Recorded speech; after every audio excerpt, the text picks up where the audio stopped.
తాకట్లో ఉన్న మీ బంగారాన్ని విడిపించి ఆ రోజు ఆన్లైన్ రేటుకి కొంటాం. Sharma gold company.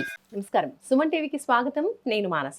ఈ రోజు మనతో పాటు ఉన్నారు ప్రముఖ కవయిత్రి, విశ్వ నియమాల ప్రచారకురాలు శ్రీమతి లక్కరాజు నిర్మల గారు. వారితో మాట్లాడదాం. అందరికీ కృష్ణాష్టమి శుభాకాంక్షలు. అమ్మా, మీకు కూడా కృష్ణాష్టమి శుభాకాంక్షలు. అమ్మా నమస్కారం. నమస్తే అమ్మా, కృష్ణాష్టమి అంటేనే అసలు కృష్ణుడు అంటేనే విశ్వం. మరి ఈ విశ్వ నియమాల ప్రకారం అసలు కృష్ణాష్టమి విశిష్టత ఏంటి? అసలు కృష్ణుడు అంటేనే చిన్నప్పటి నుంచే ఎన్నో లీలలు, ఎన్నో అద్భుతాలు మనము ఆధ్యాత్మికంగా ఎంతో చూస్తూ ఉంటాం. భాగవతంలో చదివినప్పుడు తెలుస్తూ ఉంటుంది. మరి ఇప్పుడు విశ్వ నియమాలలో కృష్ణుడి యొక్క విశిష్టత గురించి, ప్రత్యేకించి ఈ కృష్ణాష్టమి యొక్క విశిష్టత గురించి తెలుసుకోవాలనుకుంటున్నాను. సూపర్ నాన్న.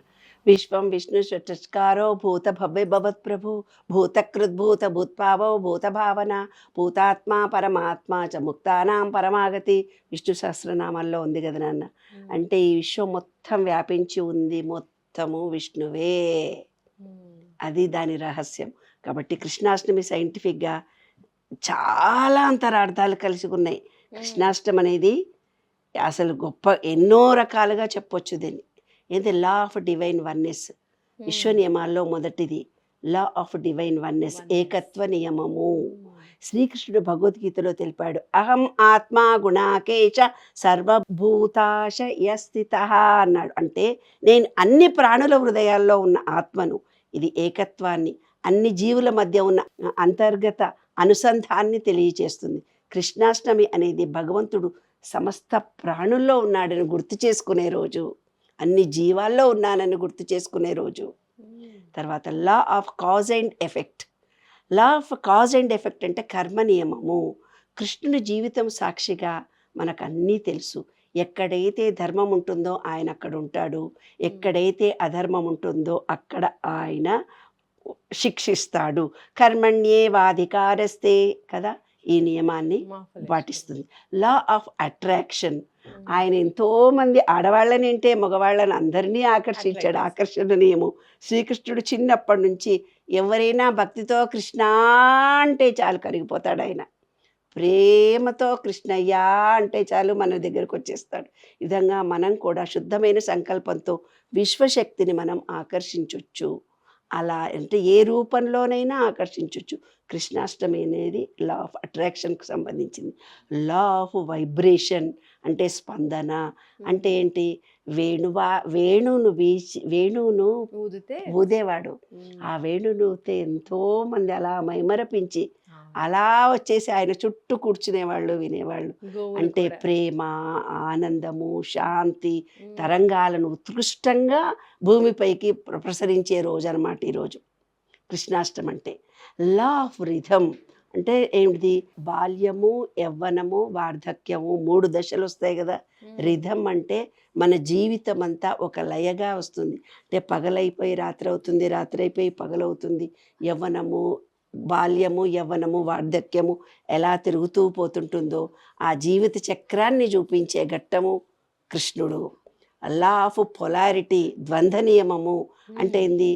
రాధాకృష్ణుల ప్రేమ, ప్రేమించుకోవడము, మళ్ళీ వియోగం కూడా చూపిస్తారు. సినిమాల్లో చూపిస్తారుగా. ప్రేమలో ఆనందాన్ని పొందుతాము, వియోగంలో బాధను, రెండూ ఉంటాయి. అంటే ఏంది? సుఖ దుఃఖాలు, లాభ నష్టాలు, రాత్రి పగలు, ద్వంద్వాలనేవి వీటిని విడదీయరాదు అని చెప్పే ఉపదేశాన్ని కూడా మనం కృష్ణాష్టమి రోజు మనం గ్రహిస్తాము. లా ఆఫ్ పొలారిటీ, ద్వంద్వ నియమము అన్నమాట. అది 7వ నియమము లా ఆఫ్ గెస్టేషన్ అంటే ఆవిర్భావ దినోత్సవము. దుర్మార్గాన్ని నిర్మూలించి దేవకీదేవికి పుట్టినాక 8వ సంతానం, అష్టము అన్న 8వ. ఏకకాలంలో ఫలితం రాదు, కాలంతో సిద్ధతతో ఫలితం తగ్గుతుంది. ఈ నీతినే ఈ నియమం మొదటి కొడుకు కూడా కృష్ణుడు కావచ్చు కదా, రెండో కొడుకు కూడా కావచ్చు కదా. నేను ఇంత పుణ్యం చేసినా నా ఫలితం ఇంకా రాలేదు అనుకుంటాం. అబ్బా, వాడు ఇన్ని పాపాలు చేశాడే, వాడు ఇంకా బాగానే ఉన్నాడు, వాడికి ఇంకా ఏం జరగలేదే అనుకుంటాం. కాలం నిర్ణయిస్తుంది దేనినైనా అని సూచించేది కృష్ణ తత్వం. చేసే అనుభవాలు ఏంటి? ఉపవాసం చేస్తాము, వేడుకలు చేస్తాము, భక్తితో పాడతాము, 12 గంటలకు పూజ చేస్తాము. ఆ కాలనీలో ఉండే వాళ్ళందరూ చుట్టుపక్క అందరినీ ఫ్రెండ్స్ అంతా పిలుచుకొచ్చుకుంటాము. చిన్నపిల్లలు, పెద్ద పిల్లలు అందరము సైంటిఫిక్గా ఒకరినొకరు కలుసుకుంటారు, ప్రసాదాలు పంచుకుంటారు, ఆటపాటలతో ఎంజాయ్ చేస్తారు. ఈ విధంగా ఈ నియమాలన్నీ కూడా కృష్ణాష్టమి రోజు ఉన్నాయి. ఈ నియమాలను అనుసరించే ఇప్పుడు కృష్ణాష్టమి జరుపుకోవడం అనేది శాస్త్రీయతగా కూడా ఉంది. కాబట్టి అమ్మాయిలు, ఈ కాలం పిల్లలు, ఈనాటి జనరేషన్ పిల్లలు, ఇదొక వైబ్రేషను, ఈ విశ్వంలో ఒక ఎనర్జీ ఉంది, ఆ ఎనర్జీ అందరిలో ఉన్నది ఎనర్జీ ఒక్కటే. కష్టసుఖాలు అనేవి ప్రతి వాళ్లకు వస్తాయి అని తెలుసుకోవడము. తర్వాత ధర్మము అధర్మము అనే దానికి దేనికైనా టైం వస్తే జరుగుతుంది అనేది. కాబట్టి కృష్ణాష్టమి రోజు ఎంతో పవర్ఫుల్ డే. ఆ రోజు మీకు తోచినట్టుగా ఆడుకోండి, పాడుకోండి, బొమ్మలు గీయండి, డ్యాన్స్ వస్తే డ్యాన్స్ చేయండి, పాటలు వస్తే పాటలు పాడండి. కృష్ణాష్టమిని మంచిగా ఎంజాయ్ చేయండి. కృష్ణాష్టమి అనేది మంచిగా పబ్లో ఒకరోజు మనం తాగి ఊగి ఎంజాయ్ చేసినట్టుగా కృష్ణాష్టమి రోజున మంచిగా భక్తితో, ప్రేమతో, ఆనందంతో ఎంజాయ్ చేసే రోజు. చిన్నవాళ్ళు, పెద్దవాళ్ళు, వయసు వాళ్ళు, ఈ కులం వాళ్ళు, ఆ కులం వాళ్ళు, ఈ మతం అంటూ ఏమీ ఉండదు ఇందులో. అందరము సామూహికంగా ఉట్టి కొట్టే ఫంక్షన్ అంతే. అదే ఉట్టి కొడతారు, ఎగిరెగిరి వీడు వాడు డిస్టర్బ్ చేస్తుంటాడు, ఉట్టి కొడతారు. కాబట్టి కృష్ణాష్టమి అనేది మనందరికీ సంబంధించింది. పాజిటివ్ ఎనర్జీ ఈ విశ్వం నుంచి వచ్చి మనం ప్రేమతత్వంతో ఉన్నప్పుడు మనం దాన్ని స్వీకరిస్తాము. కోపంతో ఉన్నప్పుడు ఏ రోజైతే కోపము, కసి ఉంటుందో అది కూడా ఈ విశ్వంలో ఇంకో రోజు మీరు అనుభవిస్తారని. అంటే ఏంది, భారత యుద్ధం జరిగినప్పుడు దుష్ట శిక్షణ ఖచ్చితంగా నేను చేస్తాను అన్నాడు. అంటే టైం వచ్చినప్పుడు ఖచ్చితంగా జరిగి తీరుతుంది అంతే.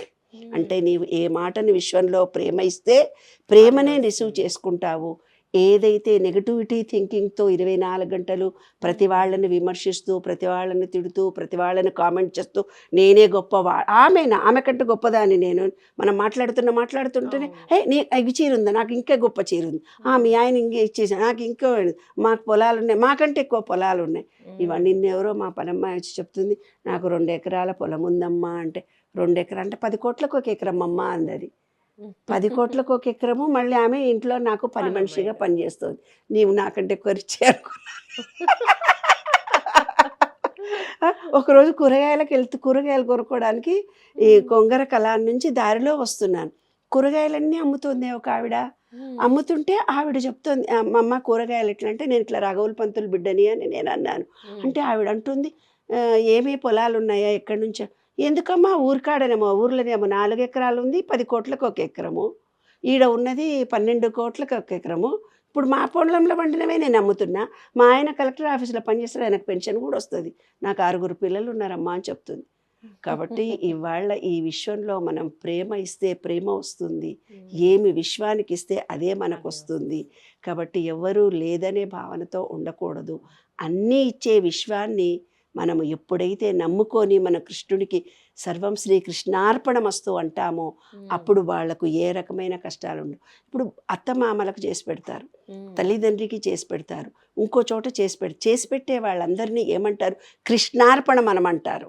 ఎందుకు అనమంటారు? దానిలో ఆంతర్యం ఏమిటంటే, ఒక గుడి కట్టాడు ఒక ఆయన, నేనే గుడి కట్టాను, నేనే అనకండ్రా బాబు, అది దేవుడు అనుగ్రహం కలిగితే నువ్వు కట్టావనాలి అంటే కూడా వాళ్ళకి అర్థం కాలేదు. తర్వాత ఒక గుడి కట్టడంలో పుణ్య పాపాలన్నీ ఉంటాయి. మనం ఇంట్లో చేసే పనిలో కూడా నేను నా భర్తకు చేశాను అంటే, పిల్లలకి, భర్తకి, అత్తకి, మామకి మన డ్యూటీని మనం చేస్తున్నాం, నేను చేశాను అంటుంటారు కదా.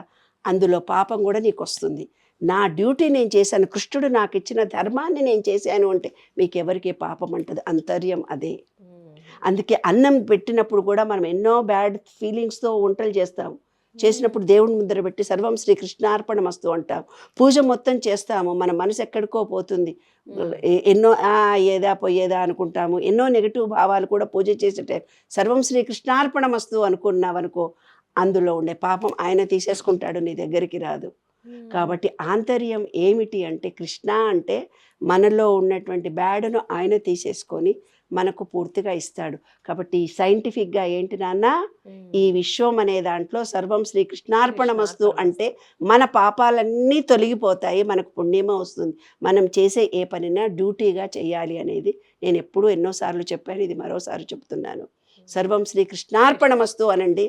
పాపం మీకంటది. పూజ చేసినా, ప్రసాదం చేసినా, అన్నదానాలు చేసినా, ఏ పుణ్య కార్యాలు చేసినా, పాపకార్యాలు చేసినా కలకండి. పుణ్యకార్యాలు మాత్రమే. పుణ్యకార్యాలు ఏ పనిని హార్డ్ వర్క్తో మీరు చేశారో కృష్ణ అనుకోండి, అంతే హ్యాపీగా ఎనర్జీ వస్తుంది. అదే విశ్వరహస్యం.